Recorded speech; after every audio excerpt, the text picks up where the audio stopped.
Hey everybody out there, you're tuned in to 91.8 The Fan. You're in my corner and I have a very special guest in the corner. Would you like to unveil your secret identity? Yes, I will. Hello, my name is Chris Guerrero. You may also know me as General Ivan online. I guess what people know me most for is Cooler from Dragon Ball Z Abridged, Cooler's Revenge, and now officially, like legit work, Toriko. This is the gourmet age, and not that much difference between the voices, but one's more accented than the other. Well, I love that you mentioned Toriko because we recently had an interview with Ian and Josh together. Ian's so cool, and I haven't really had a chance to speak to Josh, but they seem like such a really cool dudes. I wish I could hang out with them, have bro time. They're pretty good with bro time on their own. Like it's hilarious because their chemistry works perfectly for the show. And so I guess if we're gonna mention Toriko, I should put on this warning here. Anytime Toriko is brought up on the station, you are going to gain 20 pounds. Oh, oof, it's even worse when you're recording for it. Oh man, no, like literally, a quick segue. I usually, whenever I do go to record for Funimation, I do it in the morning so I can get that out of the way, then have the rest of the day for myself for, other work. So, but no, literally, I usually finish up recording around like lunchtime.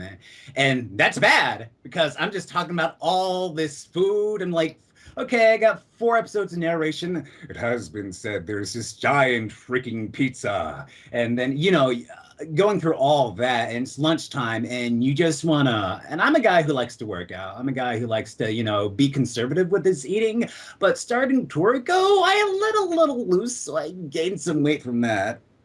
20 Whoppers, 5 pizzas, 3 sodas. It's okay, I'm bulking up for the weightlifting competition. Yeah. Well, it'll be perfect because one day you'll be able to go Super Saiyan with all that food. Yes, then one day I shall become the true Toriko and go, Komatsu, let's go get the yummy food that my mommy made me. I feel like I have to share that with Ian and Josh now. Blackmail, yes. Yes, yes. Well, now, for the listeners out there, I want to take a little time traveling adventure into the past, maybe when you were in diapers, I don't know. But I want to find out what initially sparked your interest into acting. Into acting. Well, okay, let's go back into middle school. Um, uh, I had to take theater because it was required, and my theater teacher was not so many nice words I could describe, but she wasn't a nice lady at all. So that kind of put me off from acting, and I did terrible in that class. Like I'm like, how do you get bad grades in theater? So then when I got to high school, I think it was my what's after is it sophomore after freshman? That's a good question. I think yeah, sophomore, juniors. Okay, yeah. Yeah, yeah. Sophomore year in high school, and I had to take another required theater class, and I thought I was gonna do terrible in it. I was like, oh my God, the teacher is gonna hate me. I'm gonna like bomb this class so hard. But uh the theater teacher, his name was Mr. Stevens. He was like, I'm gonna say it now, he's so rad. He's just like he's really down to earth. And he essentially said, "Hey, if we're having auditions for the school play, and if you get in it, if you get cast in the play, you get extra credit." So I thought, why not? I'm probably gonna, might as well try out. And if I do get a part in it, I'm probably gonna do terrible anyways. But if I have that extra credit, maybe I won't do as terribly. So I auditioned. I got a part in it. I believe the it was a like a kids show. It's called the King Stag. I can't remember what all happened in it, but it was kind of wacky, wacky, kind of a. What am I thinking of? The Lion Witch in the Wardrobe kind of thing going on. But and after like a few rehearsals, I'm like, wow, this is actually like legit really cool. The theater teachers are really cool, and all my castmates are really cool. And, usually when you think theater, high school theater, you think, oh my God, all the snobby kids like, oh, to be, oh, not to be. And you have the group going, oh my God, you were so great. That just, your delivery, it was perfect. Nobody was snobby. Nobody was stuck up like that. It was just like, everyone was pretty chillax. And and actually that kind of coincided with me getting on started with online voice acting. And, but I'll get to that in a bit. But yeah, no, I came to love it, and it was just like, wow, I got bit by the acting bug, and I've been at it ever since. It's funny. I kind of had a similar experience with like a meaner teacher in middle school for theater, and then I got to high school and I had a better teacher. I just wish I could have been in high school theater longer because I graduated like 2.5 years early. Oh, look at you, it's Miss Smarty Pants. Hey, I try. It hasn't gotten me very far. I don't have like 100K paycheck yet. I'm waiting. It's okay. At least you're not an actor. It's okay. I feel your pain. Radio is a lot like acting in some ways. In some ways. Oh, Of course, too. somebody will take that out of context and be like, ah, Kana said, hey, acting and radio are the same. And they're not. I'm just clarifying, just some parts. Jeez. Some parts. Sometimes you'll get a role where you have to be like a radio DJ. Sometimes, Well, and actually. there's Oh, things I'm like sorry. there's things like announcers and news anchors and shows as well. So I would assume that, radio stuff would help with that. Granted, Oh, exactly. I'm not an actor, so I can't say. But I will say that one of the things that is really interesting is when people get into like online voice acting like you, they kind of get under this, I guess, crutch, you could say, where it's like, I want to be an anime voice actor, and that's it. Now, did you struggle with that at all, or were you like, no, I'm going full blaring, I'm going to be on Broadway, I'm going to do this, I'm going to do that? I never had like super like ambitions like, oh my God, I'm gonna be a movie star. I'm gonna, I had more realistic ideas of what I wanted to do. And as for voice acting, it wasn't like, oh God, I know it's I use they use it for kind of a derogatory term, like, but this is for like people who are like really like super nerds, not like what they weeaboo. Yeah, weeboo. Weeaboo. I was kind of in my high Our school. weaponies. I was pretty weaponized back in the day. But when I got started with voice acting, anime dubbing surprisingly wasn't my the thing that came to mind. It was like, oh my God, I want to be anime dubber. Um, uh, but I got to get started of like how I got started with voice acting. It was a while ago. Started on the forums of a site called newgrounds.com, which does a lot of games and flash animations and stuff like that. And they have the forum boards, and they had a little a section called the club section, and they were just basically you could do RP stuff. It was basically an RP forum, and one was called the Ninja Thread. And oh my God, we're writing these cool stories how we cool ninjas doing these super badass stuff. And then for some reason the thread got locked, so we made, hey, we're gonna start our own forum at some other like the whatever those websites that give you like yeah, that Like let you, pro hey, boards or yeah, something like pro that. boards, there you go, like a free form kind of thing, not like a legit site. But anyway, we got a pro ninja pro boards going on. And one of the guys from that was dabbling in flash animation. He was like, hey guys, I'm gonna do this cool like animation of our stories, and it's gonna be really awesome. So yeah, and I might do some voice acting. It was like, voice acting? That actually sounds pretty cool. Like, and I was asking him, how do you get started? Oh, well, I use this microphone that's like a USB. It's $20. You can get it at Best Buy. And I was like, okay, it's $20. And my first mic was a really crappy $20 USB mic. And of course, I got started with that. I don't even know I don't know if that animation exists anymore, but it's just me being like 15, trying to sound really cool. Like, yeah, I will defeat you. Like, a young guy trying to do like a deep voice, and it's obviously really, really forced. I hope somebody on the internet finds it. Oh, I don't know if they exist, but I do have a lot of recordings back from the day, so I do have those, and I'm willing to share. I actually like to say, "Hey, I started from this and I transitioned from this," so nobody's beyond improvement. Yeah, it shows your Because, growth. yeah, exactly. Because I actually, I had a speech impediment back in the day. I had a really, really bad lisp. So for example, instead of businesses, I would say businesses. So Well, yeah. I actually I understand that too because it's funny. I have a lisp as well, and a lot of people when I talk to them online, they say they don't hear it, but when they meet me in real life, they're like, "I didn't know you had a lisp." Yes. I've never done, now it's probably going to come out more because people are paying attention to it. But I never took speech classes for it because that's like $400 a week and that's expensive.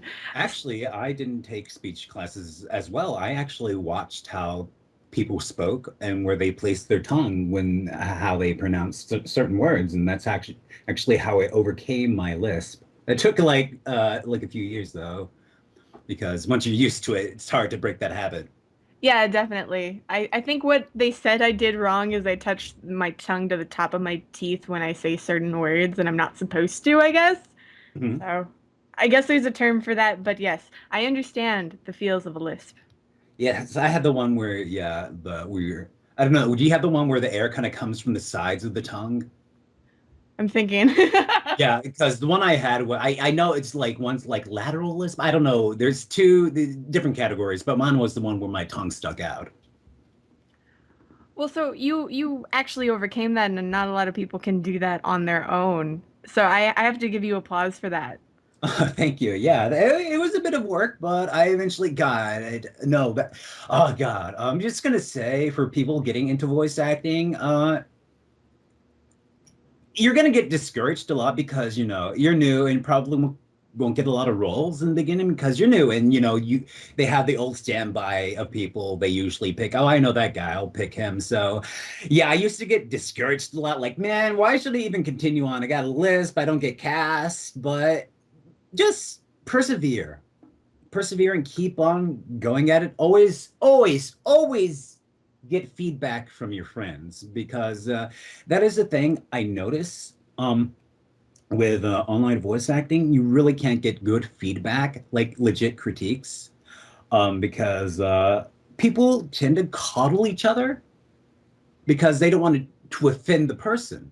They may be friends, but unless you're like really, really good friends, which I'm really good friends with two friends of mine, Sapphire, who did, yeah, I don't know if you guys know this, but they did the High MJZ Persona 4 comic dub, if you ever seen that on YouTube, and my friend Y Chain.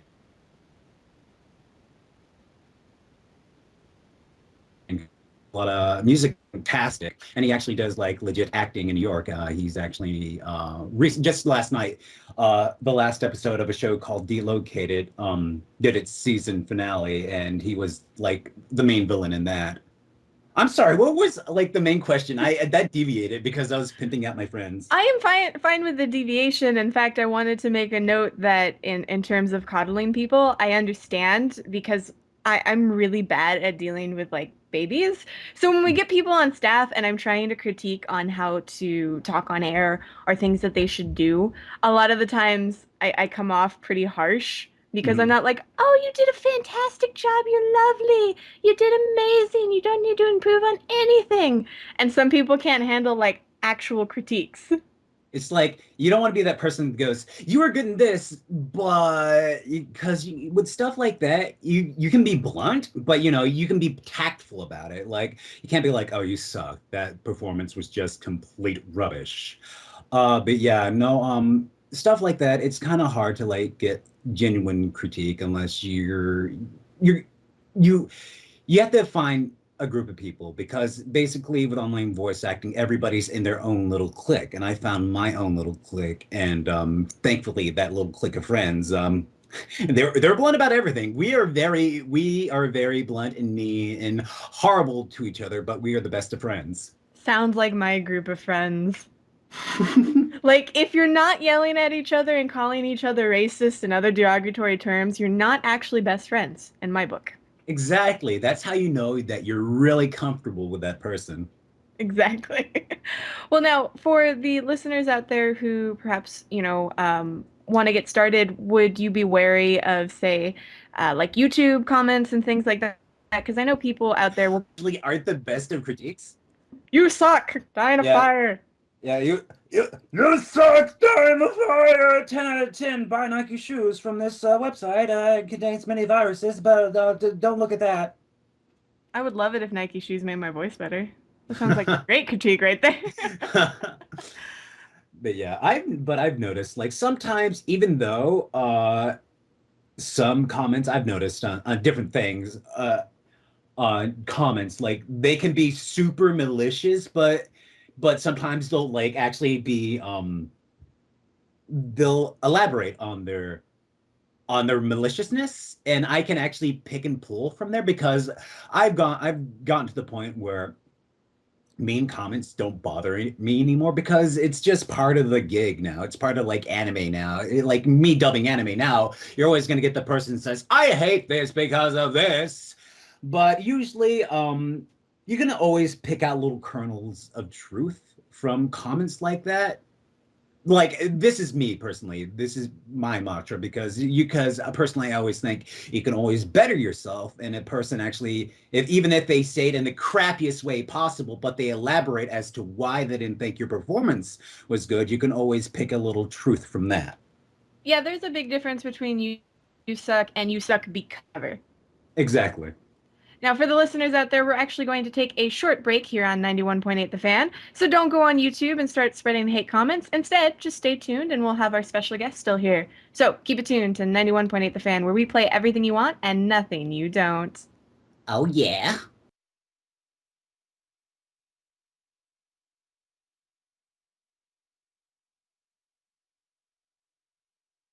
Hey, everybody out there, you're tuned in to 91.8 The Fan. And if you're not, well, you wouldn't be listening to me, would you?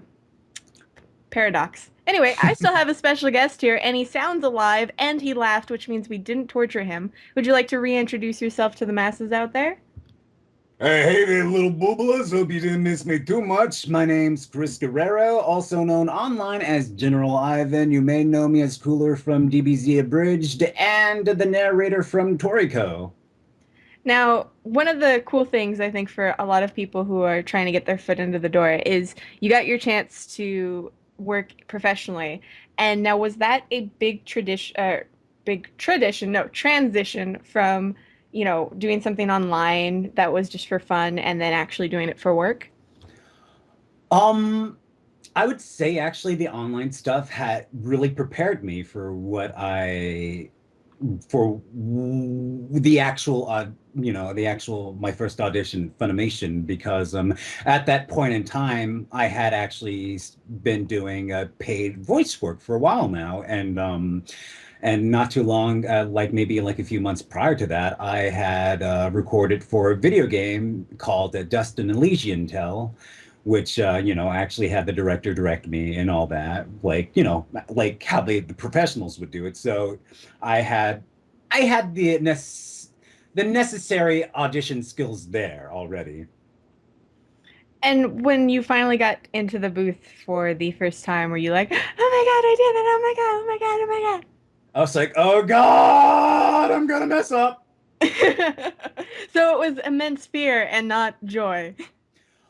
Yeah, because it's just like I'm actually there. It's just like, oh wow, I didn't actually think I'd be actually in the booth with this big time director guy, and and I just passed by Chris Sabat, and like this is the real deal, and I'm nervous and shaking.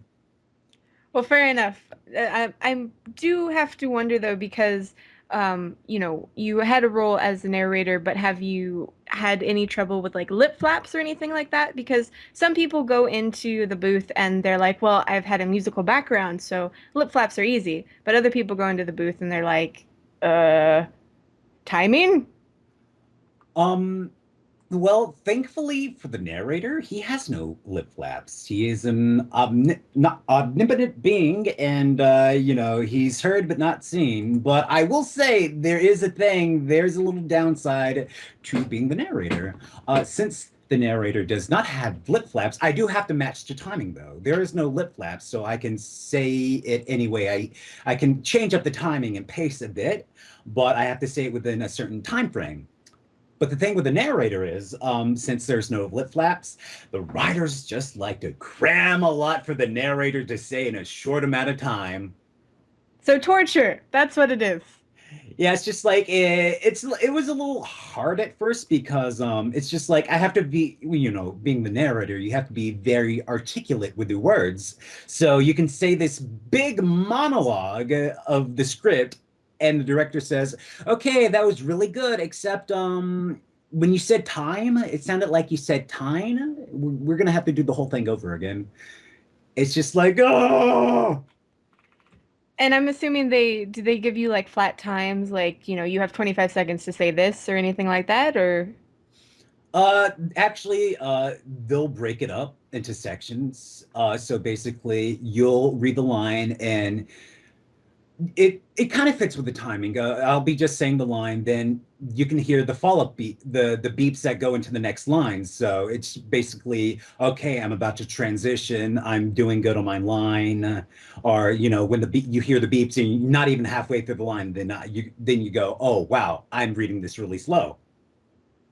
definitely. Well, now at least people know how hard it is for a narrator or an off-screen character too, because I know that there are some shots in anime where they want to be fancy and the character's like off-screen and then they zoom into the character, so then you have to like mold the lip flaps there. Exactly. But I have actually been stuff I can't talk about as of yet, but I have been doing a lot of stuff where I actually have been matching the lip flaps, and I actually don't find it that hard because you have to say the lines within a certain time frame, and basically most of the times I just look at the script and not the mouth flaps because I watch it once to see like if he pauses on a like a word, but if he's just kind of speaking, I just kind of go with the timing and just read my lines because usually they time it perfectly. Well, it's funny that you mentioned stuff that you can't mention because I was just about to ask, is there anything you want to pimp out to the listeners out there that won't get you killed by ninjas? Well, mostly Toriko at this point. I can say because they put the cast list up. I've done some bit parts in Level E, which has been out for a while, and just now they have, I think it's called a certain scientific railgun. Hmm. Yeah, that just was announced. I did a little voice work in that, but that's pretty much as far as I can say right now because there is a lot of really cool. Oh god, guys, I can't say what it is right now, but get hyped, get hyped because some really great stuff is coming out this year. Well, if you're excited, we should be excited. And on the plus side, I think the ninjas are still hiding in the bushes. I don't think they tried to kill you. Oh, good. Oh, speaking of ninjas, funny little story. When I went in to record for Toriko, I was reading my line, and I think I swallowed my, I have to swallow. I'm getting too watery in my mouth, so I had to swallow my spit. But it went down the wrong tube, so it came out like, so it has been. And the director and the ADR engineer is like, what? And like, and they just give me the funny looks, like, oh, you're okay. We thought a ninja got you or something. In the middle of the Toriko episode, just random ninja attacks the narrator. Exactly. This is the gourmet. That ninja just wanted to be the narrator. It was Just just wanted to be the jealous. narrator, Yeah. but his way of life keeps him from speaking because he is a ninja. And then he cries a single tear. Watashi wa no. Well, for the listeners out there, is there any place where they can keep up to date on future projects like social media, like Twitter, Facebook, website, anything like that? Yes, actually, my official, like, personal, Twitter is, Chris Guerrero, VA, all one word. My online personality is just General Ivan on Twitter. I also have a Tumblr uh, for both my online personality and my personal Tumblr. They're both Chris Guerrero VA.tumblr.com and generalivan.tumblr.com. And those are my main look, places where you can see updates and just my general ramblings about anime, video games, and that kind of sort. And not into Facebook yet? Oh, I have a Facebook. It's like a personal Facebook Mhm. because it's just like, when I get to that point, if I do become more popular, I will make a fan page, but right now it's just for friends right now. That makes sense. I don't want anybody to be stalking you in a creepy way, just in a general social media way. Also, high five for the Tumblr because so many people we have on don't have Tumblrs. Yeah, it's the new trend now. It was Twitter, now it's Tumblr's. It's a little you can write more and post pictures and do videos. So it's like an updated Twitter. I'm addicted to Tumblr. Every day I'm tumbling. Yes, I can find all my obscure animes on there and post pictures of them. Well, now, for the fans who are really brave and want to stalk you from the bushes, or they actually want to touch you in real life, do you have any events coming up in the future? Oh my. Yes, I actually do. Next week I will be at Katsucon. Me and my friend Justin Briner, who is a fantastic voice actor as well, will be running a panel called Who Wants to Be a Voice Actor? Sadly, we did not get a very ideal time. It's gonna be at 12:30 a.m. Sunday morning.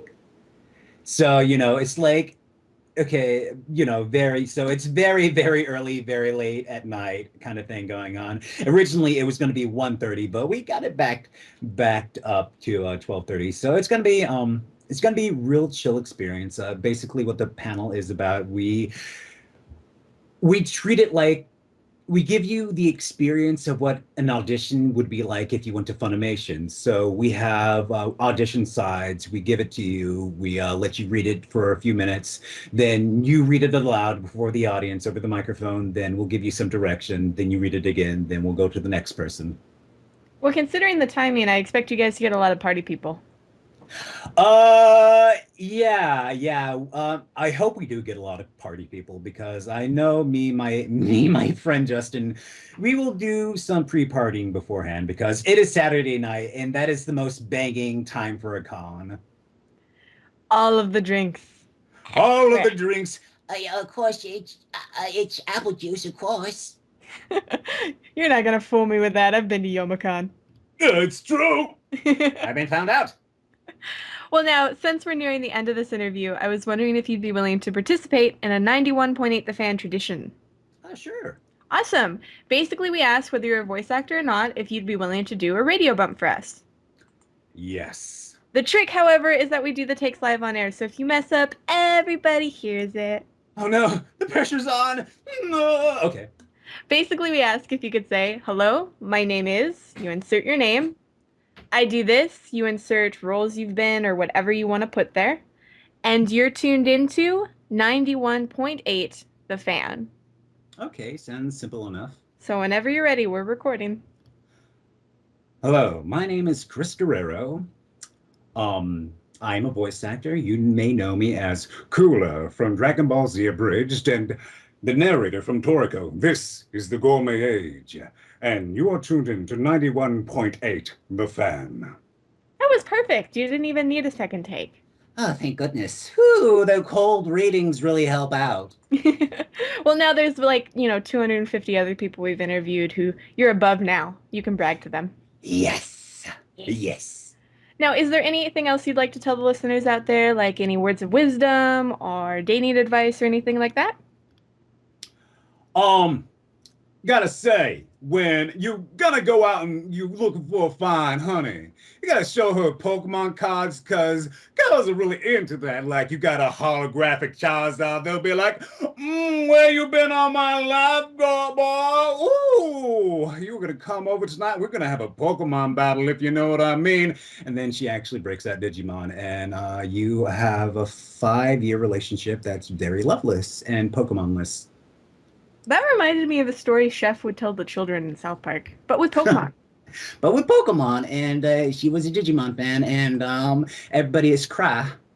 Mummy, why? But thinking about it though, that might not sound like the best advice for the nerds out there. They might not want that 5-year loveless relationship. Okay, but legit, legit advice.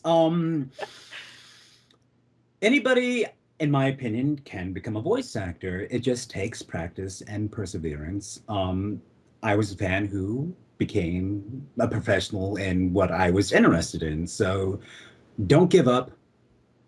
Don't lose heart.